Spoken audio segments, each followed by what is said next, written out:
Aujourd'hui, le 30 avril 2026, le Mali a enterré l'un de ses fils les plus précieux. Aujourd'hui, le Mali a dit au revoir à celui qui portait l'uniforme non pas pour la gloire, non pas pour les honneurs, mais pour quelque chose de bien plus profond, de bien plus rare dans ce monde. Il le portait par amour authentique, viscéral, inconditionnel pour une terre, pour un peuple, pour une idée de la dignité africaine qui ne se négocie pas, qui ne s'achète pas, qui ne se vend pas.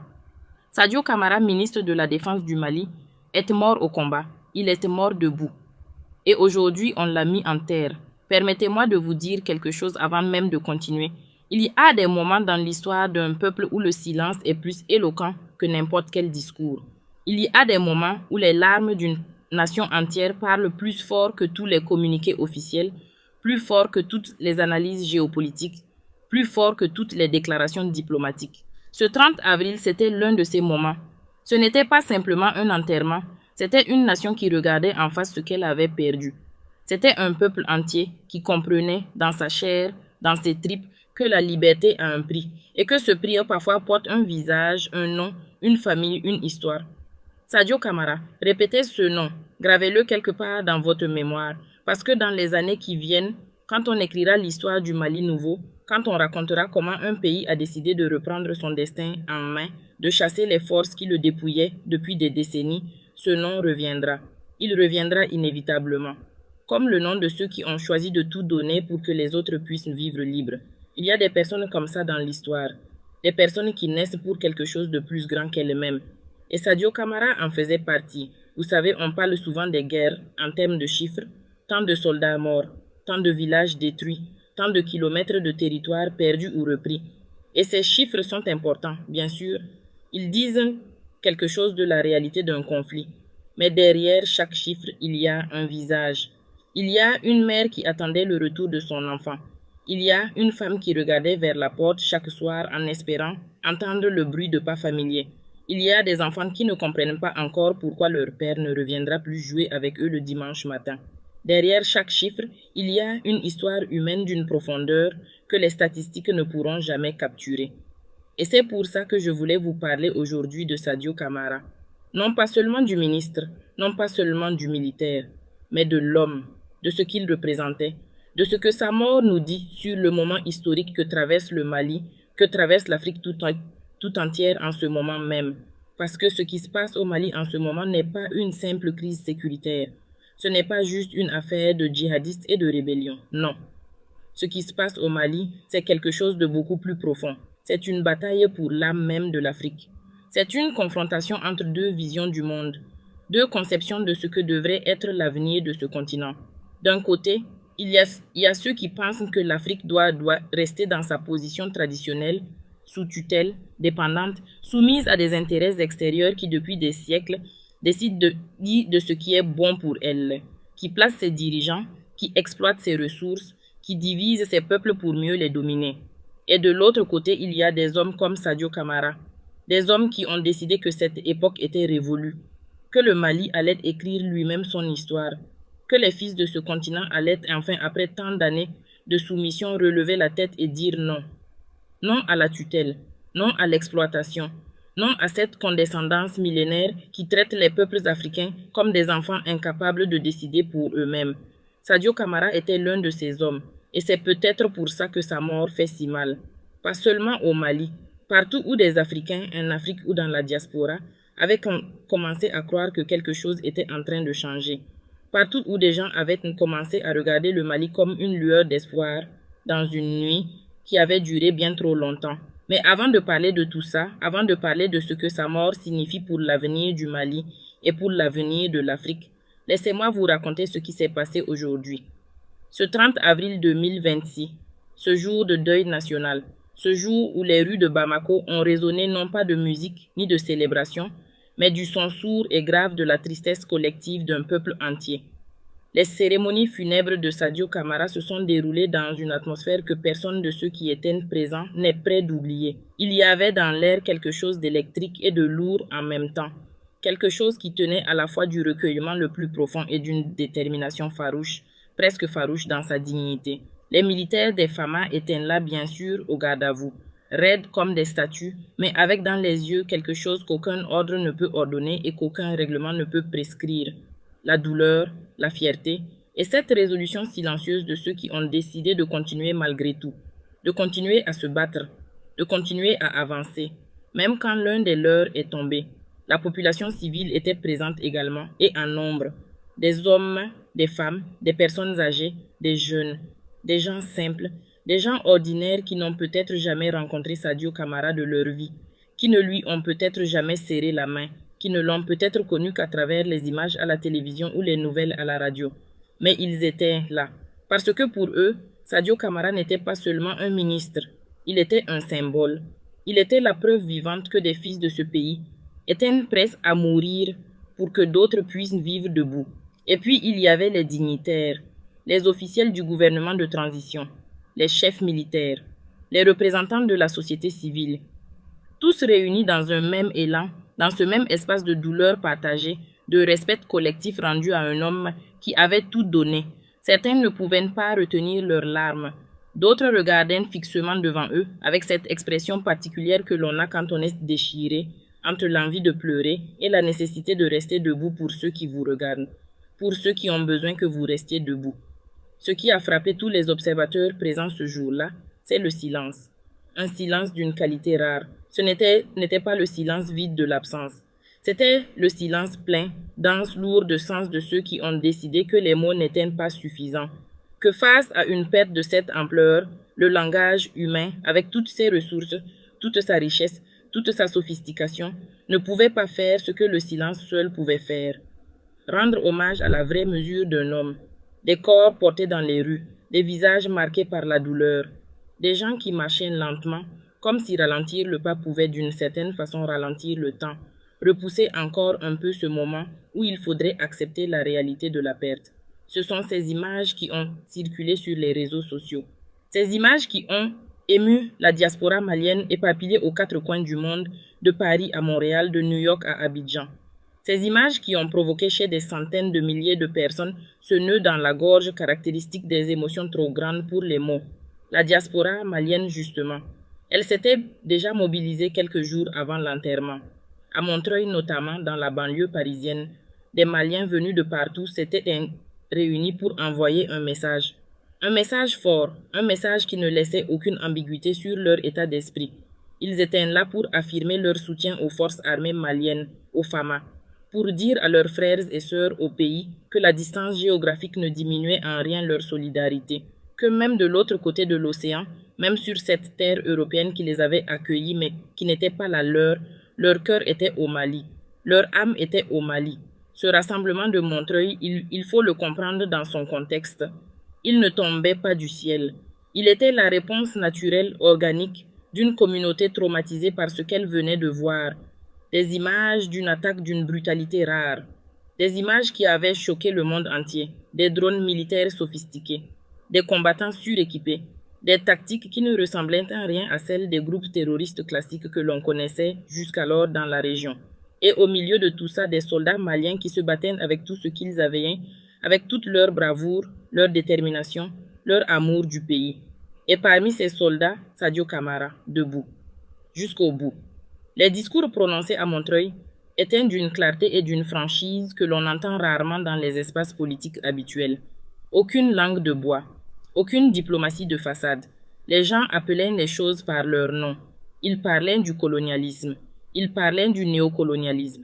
Ils parlaient de la France, non pas avec de la haine. Attention, il faut être très précis sur ce point. Ce n'était pas de la haine. Ce n'était pas du racisme anti-européen ou anti-français. C'était quelque chose de plus douloureux et de plus honnête que ça. C'était la dénonciation d'une relation historique marquée par l'exploitation, par la domination, par cette impossibilité persistante pour certaines puissances de voir les peuples africains se lever et prendre eux-mêmes en main leur avenir. Et cette dénonciation-là, elle prenait un sens particulier ce 30 avril, jour de l'enterrement de Sadio Camara. Parce que les questions qui se posaient autour de sa mort n'étaient pas des questions simples. Elles n'avaient pas de réponse facile. Et elles touchaient précisément à ce nœud douloureux de l'histoire africaine contemporaine. Qui a vraiment orchestré cette attaque? qui se cachaient derrière les djihadistes et les rebelles touaregs du Front de libération de l'Azawad qui avaient frappé avec une précision et une efficacité redoutables les 25 et 26 avril. Ces questions, tout le monde se les posait. Et certaines réponses qui circulaient depuis quelques jours dans les cercles diplomatiques et dans les médias alternatifs allaient provoquer, si elles venaient à être confirmées, une onde de choc d'une ampleur difficile à mesurer. Mais n'allons pas trop vite. Prenons le temps de rester encore un moment avec Sadio Camara, avec cet homme, avec ce qu'il a représenté pour les siens. Pour comprendre pourquoi sa mort a fait si mal, il faut comprendre qui il était vraiment. Sadio Camara n'était pas un politique au sens ordinaire du terme. Il n'avait pas choisi la carrière militaire comme d'autres choisissent un métier lucratif ou une voie de promotion sociale. Il avait choisi l'uniforme comme d'autres choisissent une vocation, avec toute la solennité que ce mot implique, avec toute la gravité d'un choix fait en pleine conscience de ce qu'il signifie. L'uniforme pour lui n'était pas un costume, c'était un engagement, un contrat moral passé avec son peuple, avec sa terre, avec les générations passées qui avaient souffert et les générations futures qui méritaient de vivre dans la dignité. Il y a des témoignages d'officiers qui ont servi avec lui, qui l'ont connu dans les moments difficiles, dans ces moments qui révèlent le vrai caractère d'un homme bien mieux que n'importe quelle médaille ou décoration. Ces témoignages parlent d'un homme d'une droiture exceptionnelle, d'un homme qui ne demandait jamais à ses soldats de faire quelque chose qu'il n'était pas prêt à faire lui-même, d'un homme qui était là, sur le terrain, dans la poussière et la chaleur du Sahel, pas depuis un bureau climatisé à des centaines de kilomètres. Il était là, présent, humain, un général qui se battait avec ses hommes plutôt qu'au-dessus d'eux. C'est cette dimension-là qui manque souvent dans les analyses géopolitiques froides de ce qui se passe au Mali. On parle de stratégie, on parle d'alliance, on parle de ressources naturelles et d'influences étrangères. Et tout ça est vrai et important. Mais on oublie parfois qu'au cœur de tout ça, il y a des hommes en chair et en os qui croient en quelque chose, qui sont prêts à mourir pour quelque chose. Et Sadio Camara était l'un de ces hommes. Sa mort survient dans un contexte d'une complexité absolument vertigineuse. Le Mali traverse depuis plusieurs années une tourmente sécuritaire d'une intensité rarement vue dans son histoire contemporaine. Les groupes armés se multiplient, se réorganisent, changent de stratégie, s'adaptent. L'ennemi n'est jamais là où on l'attend. Il frappe et se dissout dans le paysage. Il attaque et disparaît avant que la riposte puisse s'organiser. C'est la nature même de la guerre asymétrique, de la guerre de l'ombre, qui rend les forces armées conventionnelles tellement vulnérables, tellement exposées à des attaques qu'elles ne peuvent pas toujours anticiper ni prévenir. Mais les attaques des 25 et 26 avril, celles qui ont coûté la vie à Sadio Camara et à d'autres soldats maliens, ces attaques-là n'avaient pas le profil habituel. Il y avait quelque chose de différent, quelque chose qui dépassait les capacités ordinaires des groupes que l'on connaissait, la sophistication des tactiques, les équipements utilisés, la coordination entre différentes forces attaquant simultanément sur plusieurs fronts. Tout ça sentait quelque chose de plus grand, quelque chose qui impliquait des ressources, des renseignements et une logistique qui dépassait largement les moyens habituels des organisations terroristes sahéliennes. La question qui brûlait les lèvres de tout le monde, celle que les Maliens se posaient entre eux, dans leurs maisons, dans leurs quartiers, dans les mosquées et dans les marchés, c'était celle-là. Qui a vraiment armé et guidé ces gens-là? Qui leur a fourni les drones de combat sophistiqués que l'on avait vus sur les images des combats? Qui leur avait donné les renseignements précis sur les positions des forces maliennes? Qui leur avait appris à coordonner des attaques de cette ampleur avec cette efficacité-là? Et des réponses commençaient à circuler. Des réponses troublantes. Des réponses qui, si elles étaient vraies, avaient des implications d'une gravité extraordinaire pour les relations internationales, pour l'avenir du Sahel et pour la question plus large de l'ingérence étrangère dans les affaires internes des nations africaines. Nous allons explorer tout ça dans les détails qui s'imposent. Mais d'abord, finissons de rendre hommage à Sadio Camara comme il le mérite. Parce que dans l'empressement des analyses politiques, dans la course aux explications et aux responsabilités, il ne faudrait pas oublier l'essentiel. Il ne faudrait pas oublier qu'aujourd'hui, le 30 avril 2026, une famille a perdu quelqu'un, des enfants ont perdu leur père. Une femme a perdu son mari et un pays a perdu l'un de ses gardiens les plus dévoués. Le cortège funèbre qui a traversé les rues de Bamako était plus qu'une cérémonie officielle. C'était une procession populaire, spontanée dans son élan, même si organisée dans sa forme. des gens qui sortaient de leur maison sur le passage du cortège, des gens qui s'arrêtaient sur le bord du chemin, la main sur le cœur, les yeux baissés, des gens qui n'avaient peut-être rien en commun les uns avec les autres, qui venaient de quartiers différents, d'ethnies différentes, de milieux sociaux différents, mais qui dans ce moment-là étaient unis, par la même douleur, par le même respect, par la même conscience que quelque chose d'important venait de se passer, que quelque chose qui ne pouvait pas se réparer venait de se briser. Il y avait des anciens combattants parmi la foule, des hommes marqués par les guerres qu'ils avaient eux-mêmes traversées. Ces hommes-là, quand ils regardaient le cercueil de Sadio Camara passer devant eux, ne pleuraient pas de la même façon que les civils. Leur douleur avait une texture particulière, celle de ceux qui savent, ceux qui ont été là dans ces mêmes conditions impossibles, ceux qui ont connu cette même adrénaline et cette même terreur de la guerre et qui comprennent avec une acuité que les autres ne peuvent pas tout à fait ressentir ce que c'est que de tomber au combat, ce que ça signifie de mourir pour quelque chose en quoi on croyait. Les femmes maliennes étaient là aussi, et leur présence avait une signification particulière. Dans les cultures sahéliennes, les femmes sont souvent les premières et les plus profondes gardiennes de la mémoire collective. Ce sont elles qui chantent les griots, ce sont elles qui transmettent les histoires, ce sont elles qui maintiennent vivante la flamme du souvenir quand les hommes seraient tentés de passer à autre chose, de tourner la page trop vite. Ce jour-là, les femmes maliennes étaient là pour dire, avec leur présence, avec leurs larmes, avec leur chant de deuil, que Sadio Camara ne serait pas oublié, qu'il resterait dans la mémoire collective de ce pays, que son sacrifice serait honoré non pas seulement dans les discours officiels, mais dans la transmission vivante de génération en génération. Le Mali a pleuré aujourd'hui, le Mali a pleuré, mais le Mali n'a pas plié. Et c'est peut-être ça, le message le plus important de cette journée du 30 avril 2026. Un pays peut être brisé de douleur et rester debout. Un peuple peut perdre ses fils les plus précieux et ne pas renoncer à ce pourquoi ils sont morts. La tristesse et la détermination ne s'excluent pas. Elles coexistent. Elles se nourrissent même l'une de l'autre. La tristesse rappelle pourquoi on se bat. Et la détermination donne un sens à la tristesse. Dans les heures qui ont suivi la cérémonie funèbre, le silence de Bamako était différent de celui du matin. Le matin, c'était le silence du deuil, du recueillement, du premier choc de la perte pleinement accepté. L'après-midi, c'était quelque chose d'autre, plus dense, plus décidé, comme si la ville entière avait pris une décision collective, silencieuse et irréversible. Comme si enterrer Sadio Camara avait paradoxalement renforcé quelque chose plutôt que de l'affaiblir. Comme si voir l'ampleur du sacrifice avait rendu encore plus impossible tout retour en arrière. Parce qu'il faut comprendre quelque chose d'essentiel sur ce moment historique. Le Mali, aujourd'hui, n'est pas en train de vivre une simple crise politique ou sécuritaire.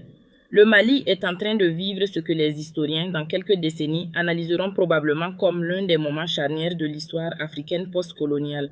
Un moment où des choses qui semblaient immuables depuis des décennies ont commencé à bouger, où des équilibres qui paraissaient figés pour toujours ont commencé à se déplacer, où des peuples qui avaient appris à accepter leurs conditions ont commencé à imaginer une autre possibilité. Et c'est précisément pour ça que les forces qui bénéficiaient de l'ancien ordre des choses n'ont pas l'intention de regarder passivement cette transformation s'opérer.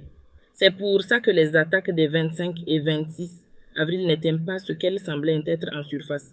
C'est pour ça que la mort de Sadio Camara n'est pas une simple tragédie de guerre, aussi douloureuse soit-elle. C'est un événement au carrefour d'intérêts géopolitiques d'une complexité extraordinaire. Et c'est tout ça que nous allons explorer ensemble. La Russie a parlé. Et quand la Russie parle de ce qui se passe en Afrique en ce moment, il faut écouter. Non pas parce que la Russie est un saint empire sans ambition propre, sans intérêt géopolitique, sans agenda. On ne serait pas sérieux de le prétendre. Mais parce que quand une puissance mondiale fait des déclarations spécifiques, avec des détails précis sur des événements qui se sont passés sur un autre continent, elle engage sa crédibilité internationale. Elle met quelque chose en jeu, et ça mérite qu'on l'entende avec soin avant de décider quoi en penser. Les services de renseignement russes ont donc pointé du doigt l'implication de l'Ukraine dans les attaques des 25 et 26 avril au Mali. L'implication. Pas de manière vague et générale, mais de façon précise, documentée, avec des détails qui vont bien au-delà de la simple rhétorique de guerre. Selon les sources russes qui se sont exprimées dans les jours précédant l'enterrement de Sadio Camara, Les groupes qui ont frappé le Mali avec une telle efficacité avaient bénéficié d'un entraînement dispensé par des instructeurs occidentaux et ukrainiens. Les drones de combat FPV, ces drones pilotés à la première personne qui permettent des frappes d'une précision chirurgicale et que l'on avait vu utilisés avec une efficacité redoutable contre les forces maliennes, auraient été pilotés par des combattants formés directement à Kiev. Et derrière tout ça, en arrière-plan, orchestrant l'ensemble de l'opération via ses services de renseignement, la France. Voilà des accusations lourdes, des accusations très lourdes. Et il serait irresponsable de les accepter sans réserve, comme il serait tout aussi irresponsable de les rejeter sans examen. La vérité dans ces situations est rarement simple. Elle est rarement entièrement d'un côté ou entièrement de l'autre. Mais certains éléments de contexte, certains faits qui ne sont pas contestés, jettent une lumière particulièrement troublante sur la crédibilité de ces accusations. Le premier fait, et c'est important, c'est que cette accusation n'est pas nouvelle. L'Ukraine avait déjà été impliquée, directement et de façon publiquement reconnue, dans des actions menées contre les forces maliennes et leurs alliés russes du groupe Wagner dans le passé. Il ne s'agit pas là de rumeurs ni de théories. Un officiel ukrainien de haut rang avait lui-même confirmé dans une déclaration publique qui avait fait l'effet d'une bombe à l'époque le rôle actif de l'Ukraine dans le calibrage d'une attaque contre des militaires maliens. Une attaque qui avait coûté la vie à des soldats maliens. Et suite à cette déclaration, le Mali avait pris la décision de couper toutes les relations diplomatiques avec l'Ukraine. Le message était on ne peut plus clair. Donc quand la Russie dit aujourd'hui que l'Ukraine est encore impliquée dans une attaque contre le Mali, on ne part pas de zéro dans cette histoire. On part d'un précédent établi, documenté, officiellement reconnu par l'une des parties impliquées elle-même. Et ça change fondamentalement la façon dont on doit évaluer ces nouvelles accusations. Il y a une logique dans tout ça qui n'est pas difficile à comprendre pour peu qu'on veuille bien regarder la carte du monde avec les yeux ouverts. L'Ukraine est en guerre contre la Russie depuis 2022. Une guerre qui dure, qui s'enlise, qui consomme des ressources humaines et matérielles colossales.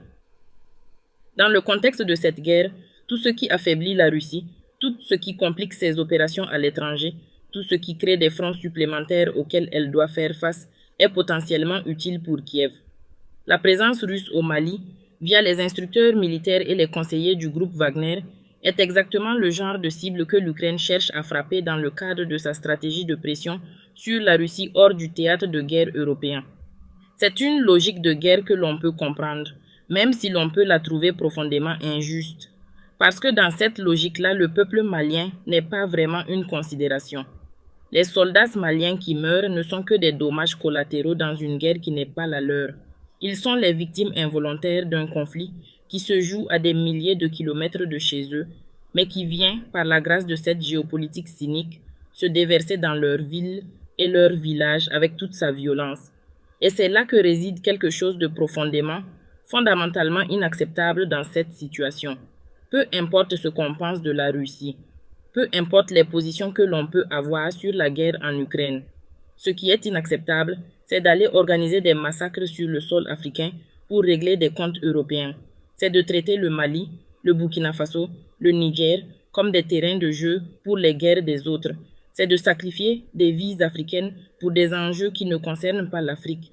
L'Ukraine souffre, personne ne le nie. Le peuple ukrainien souffre de manière réelle et terrible depuis que la Russie a choisi d'envahir son territoire.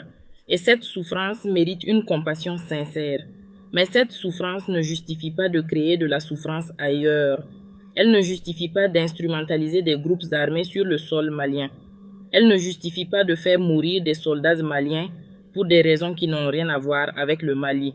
Il faut aussi parler du silence de l'Ukraine face aux accusations russes, parce que ce silence dit quelque chose.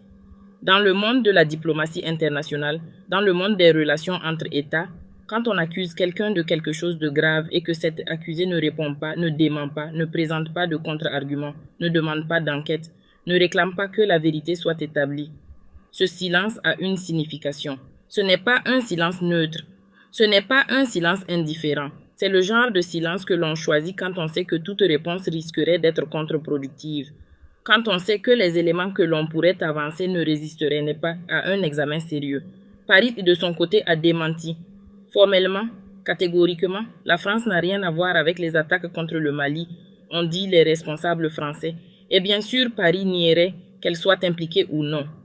La question n'est pas tant ce que Paris dit, mais ce que l'on peut établir de façon indépendante. Et sur ce point, les relations entre la France et le Mali sont tellement dégradées depuis des années, les accusations de manœuvres françaises contre les intérêts maliens se sont tellement accumulées que le déni de Paris ne suffit pas à clore le débat. Il y a une phrase que beaucoup de Maliens répètent, une phrase simple qui résume leur philosophie de la méfiance vis-à-vis des acteurs extérieurs. Elle dit quelque chose comme ceci. Si tu veux savoir ce qu'un homme fera demain, regarde ce qu'il a fait hier. L'histoire de la relation entre la France et ses anciennes colonies africaines est là. Elle est documentée, elle est connue. Les interventions militaires, les coups d'État orchestrés, les dirigeants installés et renversés selon les intérêts de Paris, tout ça fait partie d'une histoire que l'Afrique n'a pas oubliée même si l'Europe aimerait bien qu'elle tourne la page. Et puis, il y a les détails militaires qui ont été avancés dans les rapports russes et qui méritent une attention particulière. On parle de missiles sol-air portables d'origine occidentale, du type Stinger ou Mistral, utilisés contre les forces maliennes. Ces systèmes d'armes ne tombent pas du ciel. Ils ne poussent pas naturellement dans le désert sahélien. Ils ont une chaîne de fourniture, une origine traçable. Qui les a fournis? Comment sont-ils arrivés là? Ces questions sont d'une importance capitale pour comprendre l'ampleur réelle de ce qui s'est passé. On parle aussi d'une force d'attaque de 10 à 12 000 combattants. 10 à 12 000. Ce n'est pas un petit groupe de rebelles mal équipés cherchant fortune dans la brousse sahélienne. C'est une armée, une vraie armée, organisée, équipée, entraînée, capable de mener des opérations coordonnées sur plusieurs fronts simultanément. Rassemblée, équipée, entraînée et déployée. Une telle force demande des ressources, une logistique, une expertise militaire et une infrastructure de renseignement qui dépassent très largement les capacités des groupes armés locaux, aussi dangereux et efficaces qu'ils puissent être. Et les renseignements, c'est peut-être l'élément le plus révélateur de tous. Pour mener une attaque de cette précision et de cette efficacité, il faut des renseignements de qualité. Il faut savoir où sont les positions ennemies. Il faut connaître les routines, les habitudes, les points faibles. Il faut avoir des informateurs à l'intérieur ou des capteurs sophistiqués sur le terrain. Ce genre de renseignement ne s'improvise pas.